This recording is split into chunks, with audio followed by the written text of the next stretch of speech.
یه فکت خیلی جالب هست، میگه وقتی میری خرید اولین فروشگاه بهترین فروشگاهه. حالا چرا؟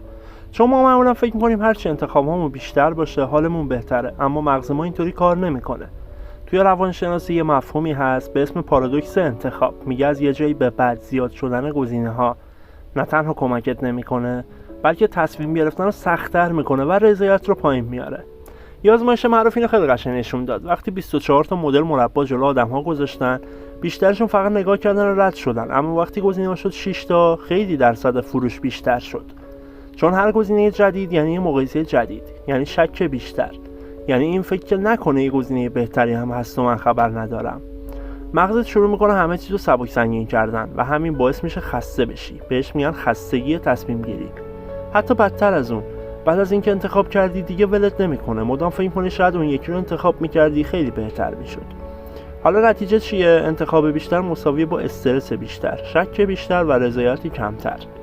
پس همیشه بیشتر داشتن بهتر نیست. گاهی بهترین کاری که میتونی بکنی اینه که گزینه‌هاتو محدود کنی تا ذهنت بالاخره یه نفسی بکشه.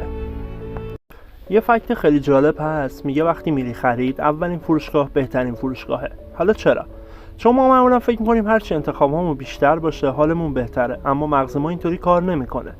توی روانشناسی یه مفهومی هست به اسم پارادوکس انتخاب. میگه از یه جایی به بعد زیاد شدن گزینه‌ها نه تنها کمکت نمیکنه، بلکه تصمیم گرفتن رو سخت‌تر میکنه و رضایت رو پایین میاره. یه آزمایش معروف اینو خیلی قشنگ نشون داد. وقتی 24 تا مدل مربا جلو آدم‌ها گذاشتن، بیشترشون فقط نگاه کردن و رد شدن، اما وقتی گزینه‌ها شد 6 تا، خیلی درصد فروش بیشتر شد. چون هر گزینه جدید یعنی یه مقایسه جدید، یعنی شک بیشتر، یعنی این فکر که نکنه یه گزینه بهتری هم هست و من خبر ندارم.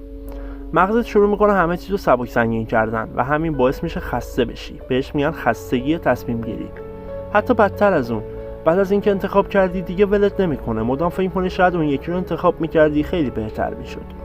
حالا نتیجه چیه؟ انتخاب بیشتر مساوی با استرس بیشتر، شک بیشتر و رضایتی کمتر. پس همیشه بیشتر داشتن بهتر نیست. گاهی بهترین کاری که میتونی بکنی اینه که گزینه‌هاتو محدود کنی تا ذهنت بالاخره یه نفسی بکشه.